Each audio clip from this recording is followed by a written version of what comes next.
Hi, Assalamualaikum and good day everyone. So today we are from Group 10 are presenting our poster for our creative project. Our title is Listen Up, the Robot is Talking. The use of TikTok videos as an aid to active participation in listening and speaking. I will start with our problem statement first. Listening and speaking are parts of the 4 skills in the English language, with often not being emphasized during the introduction of CFR in the new curriculum for English, where all the 4 skills are being assessed separately. It is undeniable that these 2 skills are left behind, especially for the lower forms, as there was no particular test being done to assess students for these skills. Having said that, most students, especially the lower form students, are having problems in answering the questions during the listening and speaking examination at school level. Among the major problems faced by the learners in the process of listening and speaking activities are the accent of the speakers from the audio, the quality of the recorded audio, and length of the audio. So this study provides the alternatives to improve the listening and speaking problems by using TikTok videos where authentic audios were recorded and the audio is turned in the form of TikTok videos plus the acceptable length to cater for the lower form students. Instead of merely listening to the audio, learners have the opportunity to watch and listen to the audio at the same time. Our objective is to engage learners to be active participants in listening and speaking activities so they will be able to score good marks in their examination. I will pass the next part to my friend. Okay, thank you, Zarina. Now for the methodology. The participants that we have chosen are Sekolah Sultan Alam Shah in Putrajaya, and they are three pupils. Okay, the selection of these participants, the reason why we choose these participants is because they are those who will be taking their PT3 listening and speaking test. Okay, for the research method and instruments, we use the quantitative method, the pre-test and the post-test. Okay, now let's look at how the study was carried out. Okay, first we focus on the skill that we want to do our intervention. So for this example, we have decided to choose a listening skill. So listening is the main skill and speaking is the complementary skill. Then we conduct our assessment with the students where we download videos as the audios for the listening activity. Okay. After that, we carry out the activities with the student at school. The scores from the activity, we analyze the students' result or progress. Because with the pre-test we give them to do in a worksheet, the normal worksheet on a piece of paper. Then and the audio that we use for the pre-test is the normal audio with no videos. Okay.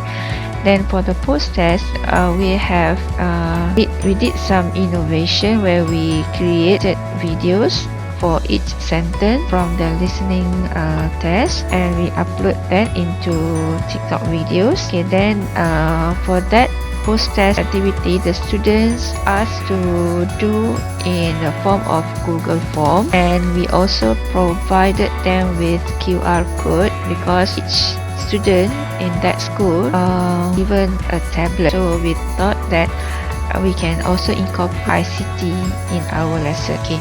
Then after we have carried out the pre-test and the post-test, lastly we get the data and we analyze the data, ask the student to apply the knowledge that they learned during the activities into their test or into the real listening test that will be carried out in their school before the school session ends this year. Okay, this is the result from the post-test. Points that score out of 5 questions. So most of the students managed to score all correct answers. Graph, you can see the points 1, 2, 3, 4 and 5 that shows the points that they have scored. So most of the students managed to score all 5 points correctly, and this is from the total number of 23 students. Okay, this is table 1, an excerpt comparison of results in pre-test and post-test. Okay, there were 5 true false questions in both of the test. Okay, on the first column is the pre-test scores, followed by the percentage on the second column. Then on the third column is the post-test score, followed by its percentage on the right. And the last column is the improvement percentage derived from the difference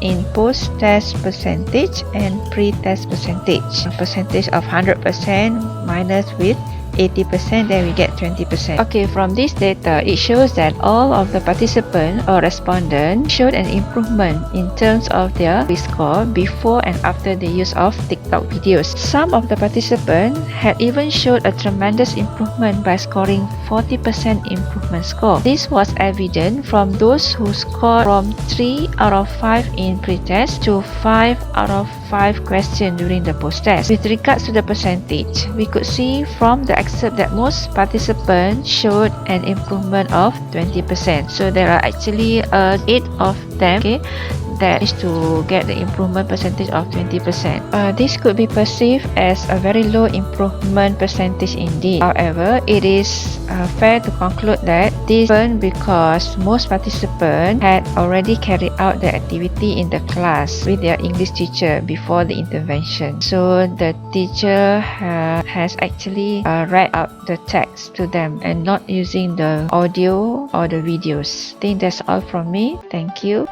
Hello everyone, I'm Nurul Akila. Now I will continue with the last part in our creative project, which is about the innovation that we use. We use TikTok to enhance the listening and speaking skills of the students.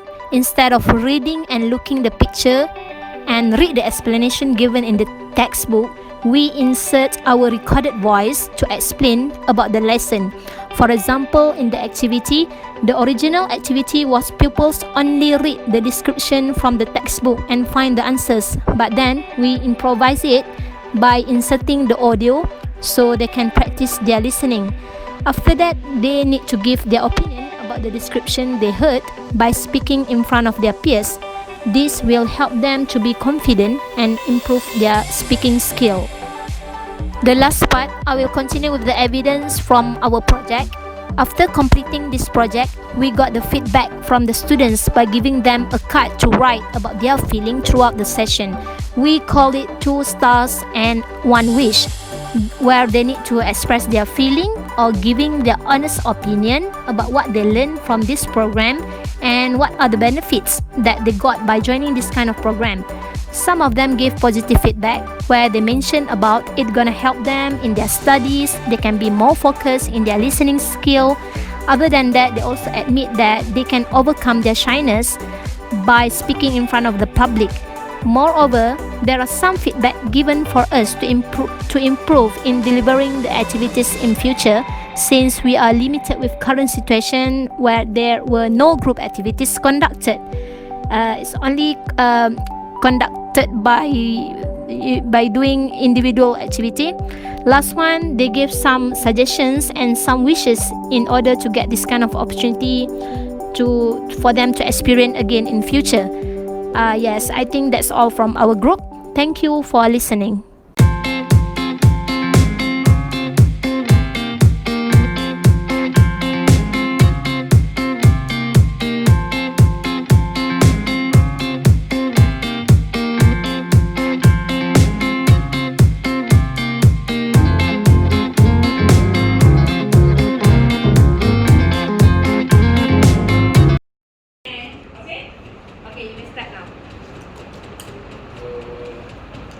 This make robots to help people to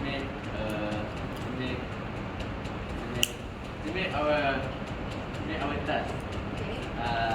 For example, robot can help us for clean our toilet, cleaning the dish, and yes. For the reason, scientists make robot to help humans with daily tasks. Yes. I think scientists make robots because they want to study and invent new technology for the future of our country. Furthermore, I think that the scientists want to make robots that have modern technology to replace human in some kinds of sector that might be dangerous to human. As example, like 3D sector, that is dirty, dangerous and limiting work for difficult work for human.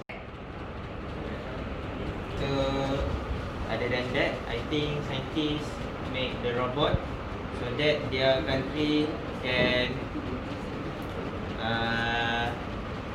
develop more rapidly and help their country grow faster. Besides that, scientists make robots to achieve incredible feat that is possible for humans to achieve, such as space exploration. Very good. Okay, all good point. Okay, any other point?